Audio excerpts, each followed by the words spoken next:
All right, guys, this is a quick video just outline what masking is. Masking is just the selecting of a certain area in a photograph and allowing that layer change to show through. So I'm going to do some kind of drastic stuff here to a photo so you can kind of see what this looks like here.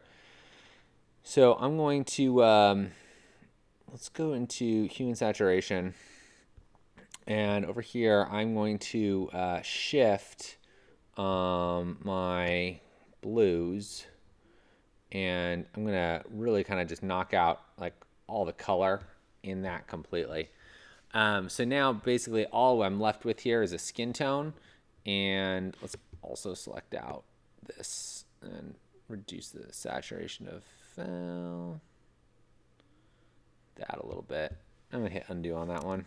All right, so now I've basically reduced it. I've taken all the blue out of this image.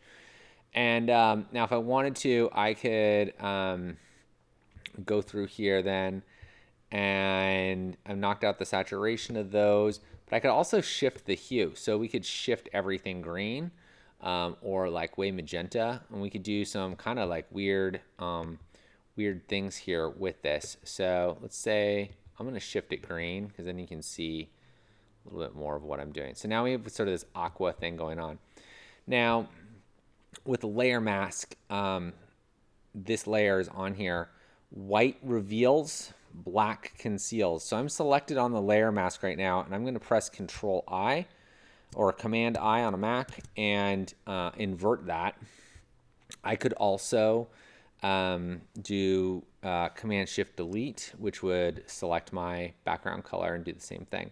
So now I can't see any of that I've just done. But I'm going to press my brush tool, and I can now go in and paint this and have this show up. I'm going to bump my opacity up by pressing 0 up to 100. You can use 1 through 0 on your keyboard to change the opacity right here. So if you kind of watch what I'm doing, there's 3, 4, 5, 6, and that is how much of your effect is going to come through.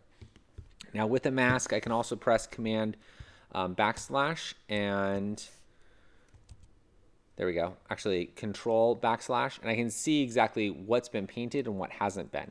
So this is an area that's been painted, that's been painted, this has not, so it shows up in red there, and then I can turn that off also. So masking is really handy. Basically, we're just choosing what effect is going to show up somewhere and what isn't. You can use this for dodging, burning, color changes, all sorts of different things. Your possibilities are really endless, but this is what allows you to make selective choices to part of your image really, really easily.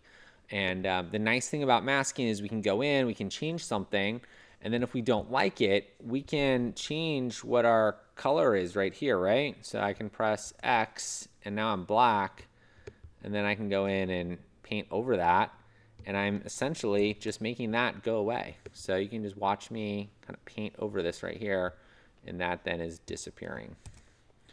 So I hope this has been helpful for you guys. Let me know if you got questions on masking, but it's pretty straightforward. It's a powerful tool. We'll be using it a lot here in the coming weeks of Photo 2. Thanks.